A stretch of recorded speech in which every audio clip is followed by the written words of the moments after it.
And welcome to Two Gray Goatees and a Whistle. I am here once again with the coach's wife. This is Coach Huddy, and this is going to be a light-hearted type of episode where we're going to do a bunch of these little games and scenarios. And so segments are going to be like a mashup of rom-coms and sports. We're going to go over football terms and see how well you do at football terms. And then you're going to quiz me, and we'll see how well I do on the quizzes. So, and I knew a couple of them. I don't know. Boy. But I think you'll be okay. Okay. Be okay. I hope so. All right. So what we are going to start out with is we're going to call this segment called Coach Speak Translator. So basically what's going to happen is I'm going to give a phrase that would be said in the football term, right? And you've been around me enough. You're going to know some of these. I think you're going to do fine. Okay. And there's probably some you're not going to know. And I'll probably throw in a hard one that's more towards how terms that I use. So do I get a massage if I get 100%? Sure. Okay. We can do that. So let's see here. Let's start with this these terms. So I got this is from Duckster.com, and it is the football glossary in terms. Okay.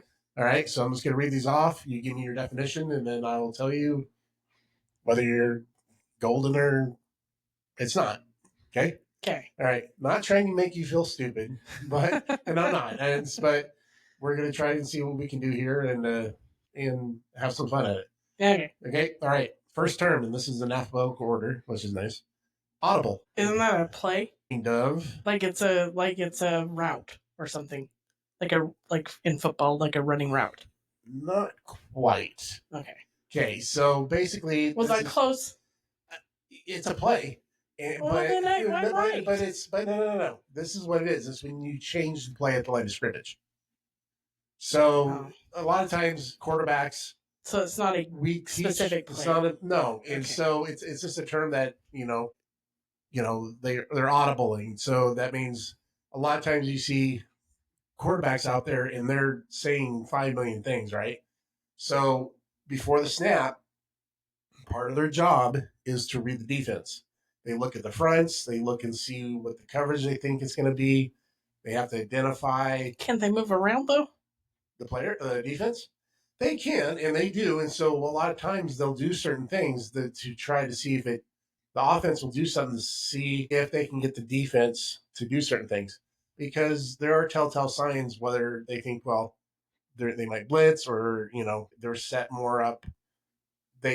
Another term they use is called load the box. What do you think that means? The whole team's on the field at once. Kind of. It's basically within like a 5-7 yard from the line of scrimmage from where the offensive line is, tackle. Basically from the tackle to tackle. And 5. They're like condensed. There's like a bunch of guys in that area. So if they're setting up for a run play, or the defense is going, oh, this is going to be. Is that one of my questions? Huh? Was that one of my questions? No. Okay. So in an audible, what the quarterback is going to do, they'll read that defense, and if they had a run play set up, they'll say something to kill the run play. They'll make a call, and then they will change the play, and they'll yell out terminology to change it to a run or a different run or a pass or something like that. So that's what an audible is. So I didn't get it right. Okay. So does that make sense? Yeah. Okay. All right. Backfield. Everybody behind the quarterback. Close. It's anybody that's behind the line of scrimmage. Okay. Okay. So I'm giving myself that one. Yeah. No, you got that one. No, I'll give it to you. So I'm not going to do this one. It's kind of stupid backs, no, because there's different backs. You have quarterbacks, running backs, fullbacks, cornerbacks. Okay. Linebackers. So I'm not going to use backs. Yeah. Okay. Okay, what's a blitz? I thought you said you weren't going to use that one. What's a blitz? It's a running play. No, it's an actually term for a defense. I don't want to play this game anymore. Oh, come on. It's fun. It's okay. Everybody, so the audience is going to learn something from this. It's not just you, okay? Okay, this is for educational purposes. What's a blitz, you think? It's a defensive play. Okay. Can you be more specific? It's when more people rush the quarterback than normal. Yes. Oh, seriously? Yes, you got it. Yes. No. Okay. So I'm what picking up that on is? that. Yeah. So a blitz is like outside of your normal people that rush. Right. They're bringing an extra person or two. Oh, okay. So that might be. So, like, if they think it's going to be a pass play or something where the quarterback's going to have the ball just a little bit longer, they might snap the quarterback. So blitzes, a lot of times, most good D coordinators, they disguise their blitz packages sometimes, and they'll either blitz in passing opportunities. Sometimes if they don't think that they think there might be a pass, then it's like, let's say it's not quite the first play or two, their first play, they didn't get quite as many yards. So it's like, oh, this is a probably chance where they might run a pass. Gotcha. So your normal people that rush, whether it's 3 linemen or 4 linemen that are rushing your normal rush, you're bringing an extra linebacker, a corner, a safety. You're bringing somebody extra to put pressure on that quarterback, basically to overwhelm the lineman. Gotcha. It makes sense to me. Get one extra block, somebody that can't be blocked. Because unless you know it's coming, you still only have your same blockers. You got 5 guys, so 11-man football, you got 5 guys to block, and then what you do is bring that 6th or whatever person that's going to try to not be blocked and get a free shot. Gotcha. Okay, bump and run, not sexual. Everything. I'm sorry, I can't even hardly sit and watch football with you. Not that I do very much, anyways, because everything they say is. I know. We've seen the TikToks and everything else. Bump and run. I'm going to say it's when the quarterback touches the ball and the hiker center runs. No. But nice try. No, I mean, you try. No, it's basically when a defender is covering a receiver, and it's a type of pass coverage where the defender plays up close on the wide receiver, and he makes, as soon as he comes off the ball, he's making contact with him to try to disrupt his route. Because there's different ways That's legal? You usually got, as long as the ball's not being thrown and you're within so many yards, and it varies from pros to college and high school. But if you lock up and you hit that, and what you're doing is trying to disrupt a route. So there's different ways you can defend a receiver. I have never ever heard you say that. Bump and run. That's just the type of coverage. But have you ever said that? Not around you. Eligible receiver. That's somebody who's going to be down the field that's legal to be down the field. Nailed it. Okay, encroachment. I think he gave you that one. Encroachment. I'm going to say it's when the offensive line... Well, they're already on the line of scrimmage. Okay, so who can't come across the line of scrimmage before the ball is moved? Anybody. No, come across. Well, that's true. So what are they... from that, what do you think? Usually, it's a lot of times that maybe when somebody moves, trying to throw somebody else off. They do that, yeah. So it's kind of like an offsides play, but you're actually coming in contact with the person. So a defensive end comes across. How is that not offsides? It is, but they call it encroachment. It means a penalty when a football player comes in contact with another team prior to the snap. That's the legal definition. It's like offsides, but you actually make contact with the person. And it's usually defense will take off before the ball slides. This is supposed to not make me look stupid. You're not doing very good. Okay. Want me to do easier ones? Yeah. Okay. What's the end zone? It's on here. What's the end zone? That's where you get the points. Yeah. Okay. What's the extra point? When you kick it after you've made a field goal. No. Yes. Not after a field goal. After a touchdown. Yes. Sorry. After a touchdown. Okay. So there is 2 ways to get an extra point, and they both have different point values. Yeah. Okay. You can kick it for 1 or run it in for 2. Yep. You got that. You know that one. Okay, what's a fair catch? That's when they're like, no, don't tackle me, and they catch the ball. That's when you you signal a wave, and it's usually on a punt, and it's like, I am not going to advance this ball. Don't hit me. If I were a receiver, I would run down the field, and when they went to throw it to me, I'd be like, I'll stand right here. Just don't tackle me. So catch the ball. There's this funny story real quick about a fair catch situation that happened when I was in high school. So I was a junior. One of my friends. This was when they rode dinosaurs. Yes. Shut up. No, we did not have leather helmets. So We were playing this team, and it was a league game. We were playing Bend. Okay. So that's when I was Legrand playing there, and I was on the This side. I was on you played high school football. I know, and I was on the sideline, and one of my buddies was the long snapper, and he was also one of the starting players. But anyways, long snapper, and what that means is that on a punt, there was 3 people that could take off immediately and did not have to wait for the punter to kick the ball. What they call your gunners, which are they look like wide receivers, they're on the very far outside, and they just take off, and their job is to run down the field and try to get to the punter or down the ball. And the long snapper, he can take off because nobody's can cover him, so he gets a free go. So in this game, and he takes off, and this poor kid, this other player from the other team from Bend, puts his arm up way in advance that he was going to fair catch, and my buddy keeps running, like doesn't even stop for a second. Unloads on this poor guy, just unloads on him. Tackles him, flags fly everywhere. Yeah. So our Kurt Travis, our friend, okay, he was actually the official on the visitor side, on the Bend side. They were going. He's that much older than you? 6-7 years older than me. He started like pretty much right out of high school because his dad. Okay. No, I know. Because it's a kind of a family thing. Yeah.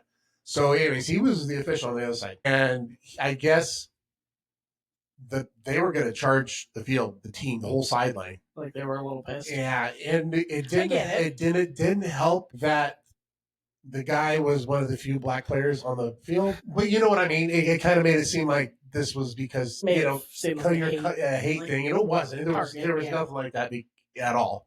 Yeah. But if you're on the other team and I see that happening, well, you're kind of wondering what the hell. Yeah. So. Anyways, Kirk turned around and told the coaches, when one player steps 1 foot onto this field, you will be ejected.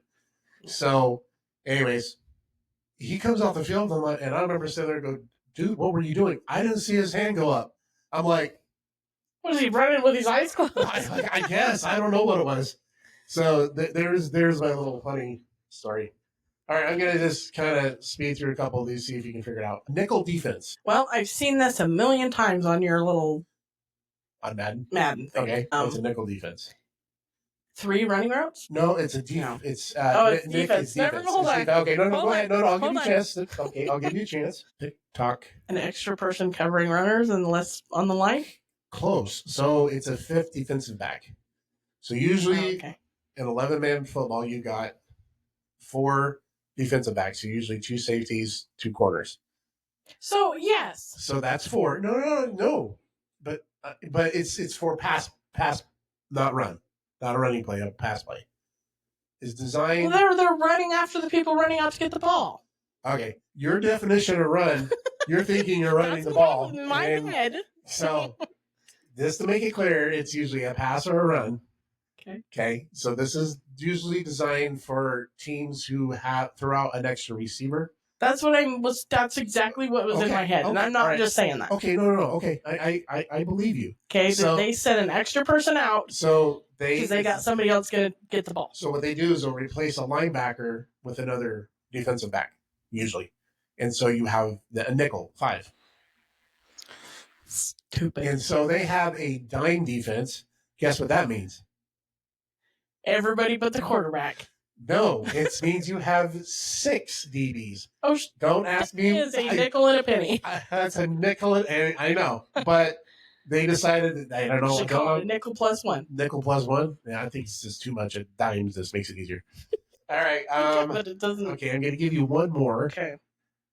Scrambling. I'm going to say that's when, because I know at a certain point in time, certain people can move before. Okay. All right. So I'm going to say that when that happens, that you have extra people in motion when it's legal.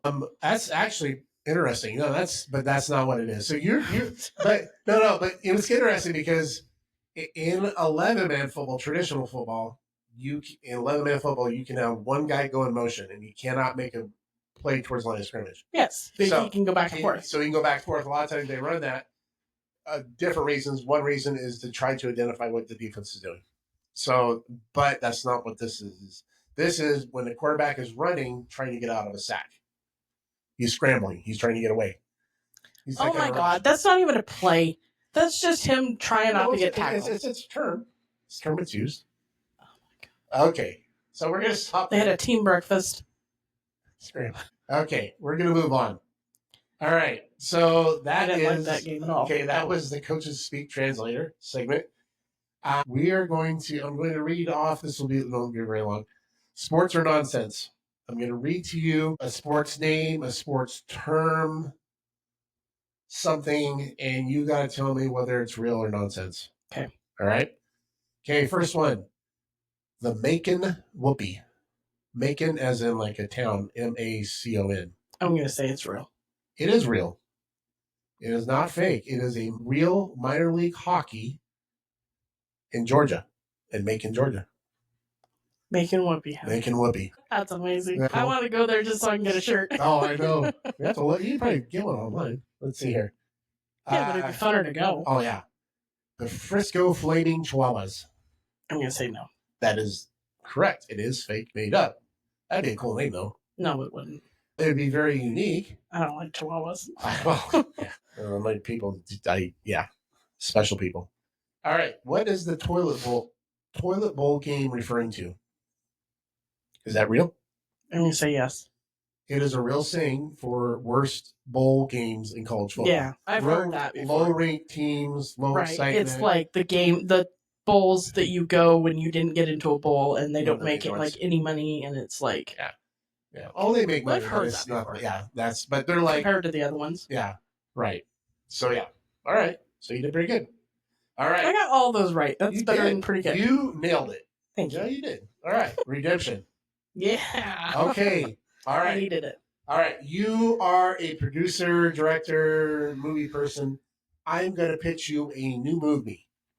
Okay. And this movie is a mashup of a rom-com and a sports movie. Okay. All right. The movie, Dodgeball. The rom-com movie. You dodge a wrench, you can dodge a ball. The Princess Bride. What? I got a mashup of Dodgeball and The Princess Bride as a movie pitch that blends both. Where's my buzzer? All right, hey, can't buzz. Yeah, you gotta let me do my pitch. Okay, that's all right. All right, here's the scene. A noble farm boy named Wesley trains in the ancient art of dodgeball to rescue his one true love, Buttercup, who becomes kidnapped and hidden inside the fortress of the global gym empire. Nope. No. Let me get hold on. Okay. He must battle through a dodgeball tournament set up by the evil Prince Humperdinck, coached by White Goodman, who also is trying to marry Buttercup. Indigo Montoya joins the team. Indigo. Indigo. I-N-I-G-O. Indigo Montoya. You're messing that up. Oh, no. He's seeking revenge against the guy who hit him in the face with the dodgeball. You hit my face. Prepare to dive. Dive? Oh, God. Yes.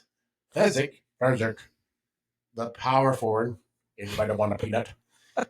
They train with Miracle Max, who gives them the mostly alive protein shakes. And here it is. And in the end, Wesley wins the game and gets the girl, says, "As you wish." And that's the game. Nope. Can't do it. Can't? It's so stupid. Come on. If you would have had a referee or a broadcaster that said inconceivable every time something had it, you can. So you can. No, you can't change it now. That was not part of your pitch. No, it wasn't part of my pitch, but you think about what you could add to it. So, let's think about this. I think this would be a cool idea. No. Listen, you can have those two movies. I'm sorry. Oh, yeah. No, well, that's why I picked them, because they were so random. They're so different. They are, but that's the whole purpose of this. And because I've read the book, it ruins it even more. I understand the books. Because there's different stuff in the book. He's an evil little... No, he is, but we're taking movies to movies. I'm not taking the book. But I mean, it makes it even worse in my head. Okay. So, but just think about it. We could add to this. We could have, you could have Chuck Norris in this movie saying inconceivable. because he's in the movie. He's one of the judges, or he could be one of the announcers. That would be it. Jason Bateman, Cotton. Back to you, Cotton. Freaking A, Cotton. Freaking A. Nope. Come on. I think you could do it. I No. think you could do it. No? Nope. It's a horrible. You can dodge or answer dodgeball, but you can't go with a land war in Asia. He talks about when he's drinking the poison. Never get in a land war with Asia. My God. Come on. Pick up on that one. Yep, missed that one. Not going to happen? Nope. Darn it. You can't do it. Okay. All right. So this is where I'm going to turn it over to you. Okay. And I kind of want to go get harder questions after what you just did to me, because that was brutal. Okay. So what's going to happen is she's going to try to quiz me with sports trivia. How many questions have I got? So there's only 5. So a little bit of information about us is like my husband, God bless him, is the world's useless factoid generator. Okay. My family makes fun of him for it. Every time we get together or do something and there's a movie on or something, he'll pop up with some random fact about it. And we all just kind of laugh at it because it's all the time. So we also, when we go on car rides, because he's so useless with factoids, I will just randomly pick a radio station, whatever song pops on, he has to name the song and the singer. And he's really good at it. It's kind of scary good. It does not matter. The genre does not matter. Some of the newer stuff he won't get, but... Yeah, don't ask me anything that's current. I'd be screwed. It's if you go it's our 2010s back, I'm pretty good. Anything... Yeah, no. But it's our entertainment to he just always has useless information. Yep. He just passes on. Okay. So, you have 5 questions. The first question, I knew this one. So, I expect you to know this one. Which sport has been banned by the Scottish government on 3 occasions because it was believed that it interfered with military training? Golf? Yes. Oh, I guessed that one. I had no idea. It was developed. It was. Well, I know that's what. Well, yeah, I actually knew that. Oh, I did not know that one. Okay. I had to guess because I was like, okay, I know Scotland's known for the golf because that's where it originated. Yeah, it's really the only thing over there. Okay. Question number 2. Which 2 colleges competed in the first American football game? Ooh, first American football game? Rutgers and Princeton. Shut up. See, this is what I'm talking about. Useless information. You want to know why I know? I will explain how I know this. Because he's full of useless information. No, I took a college class, and it was a BS class that football players took, but I took it as well. Yeah. Just because I needed the credit, and it was like coaching football, and Coach Camp is the one who taught the class. Okay. And so you had to do a report about some history fact about football. That's what I did mine on. Oh my! It was the first football game. So yeah, it was Princeton and Rutgers. What's the odds? Seriously. Okay. So yay, 2 for 0. 2 for 2. Damn it. Okay. Question number 3. Which U.S. president was formerly a boxing coach at Yale University? Gerald Ford, Lyndon B. Johnson, or Richard Nixon? I'm gonna guess on this one. Ford? Damn you. Seriously? Yes. It was Ford? Yes. Gerald Ford was formerly a boxer. Well, actually, all three. Boxing coach. All 3 of those games were somewhat kind of a... That's why I asked. All right. And they're all in the same general area of time. Yeah. Okay. I hate you right now. Question number 4. What was the first Major League Baseball stadium to use AstroTurf? Houston. Damn you! Seriously? Well, stop for a second. What's Houston's mascot in baseball? I know, but seriously? I hate you. Okay, question number 5. And this one's stupid because I know this one, and you're going to know this. Damn it. I should have picked her. You almost got me on the first one. You got me on the first one. Okay. Let's see. Question 5. What does the acronym ESPN stand for? It's... You don't get this one. Oh my gosh. The P is going to catch me. I don't know. I'm going to say Entertainment Sports Program Network. Is it? I seriously get it? Yes. Yay! 5 for 5. Thank you. No. You're going to have to do it again. I'll have to do it next time. No. They're going to be a lot harder, just so you know. Okay. I thought those were... They were good questions. No, I knew the first and the last one before I looked them up. Before you actually looked them up. Before I looked at the answers. Okay. All right, we're going to close our segment out with mascots. All right, unique mascots. So I'm going to take you to New Berlin, Illinois. That's an unfortunate name. New Berlin? Berlin. Well, there's actually quite a few Berlins in the United States. Yeah, I know on the East Coast. I'm going to say it's in New Hampshire. You know what's funny? But they don't these people migrated. And they kept the names. And they kept the names of their towns. They added a new to it, and that was it. Like York is New York. Yeah. And so, and I talked to somebody who was from New Hampshire, and he said that I said Berlin, and they go, no, they call it Berlin, or the pronunciation is different. I was like, oh, okay. Yeah, well, that makes it better. So, all right.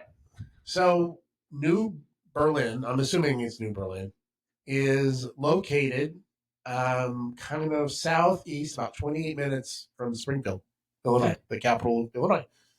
Town's not very big. We are looking at, let's pull up the data here.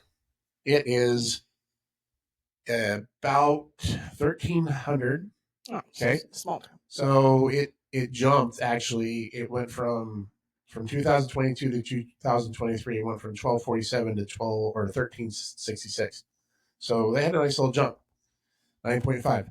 So maybe people are moving out that way. The only thing that's happened is the median household income has declined. It went from over 73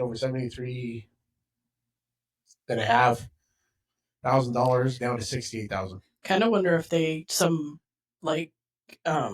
land developer was like, "Ooh, I'm going to buy this land out here and build a bunch of housing developments," and they didn't have the people to. Then that might have been why. Yeah, so it's the new bedroom community, and people are like, "Yeah, really? No." Yeah, so the median household is at 68,000, so not bad. Your ethnic groups is 97% white, very much a white area. Okay, your African American population makes up 1%. Non-Hispanic make up and less than that. Okay, so. Or Asian or whatever. So it doesn't sound like very much. Report of no non-English speaking people in their home in that area. Let's see here. Let's see what else we got here for facts. Median property value that shows in 2003 was 153,000. Home ownership was 79%. All right, and the average commute is around 26 minutes. So probably people going to Springfield. Yeah. More likely. Makes sense. Okay, the high school is 912, majority white, 6% that are minority, 57% male, 43% female. So what else?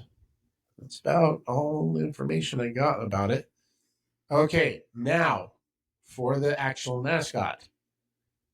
Okay, so this came out of the Saturday Evening Post from 2022.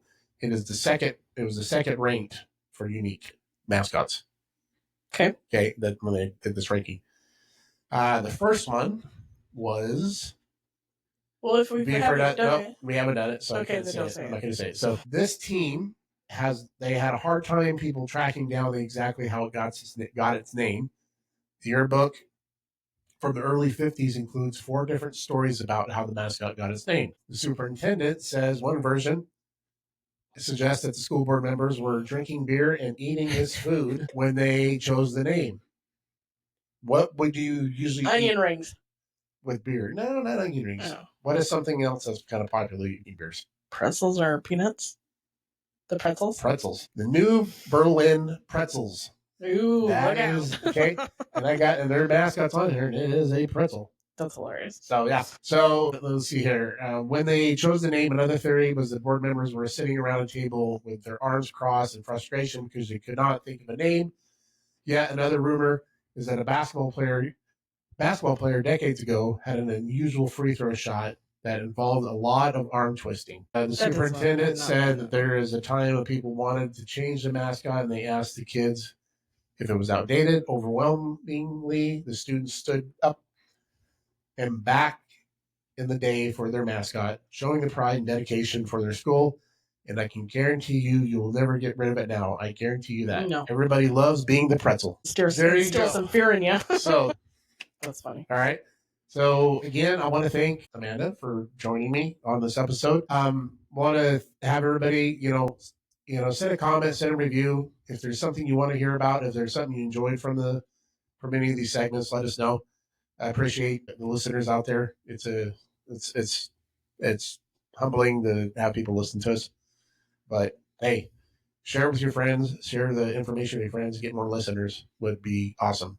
So again, I want to thank Amanda and take care, everybody.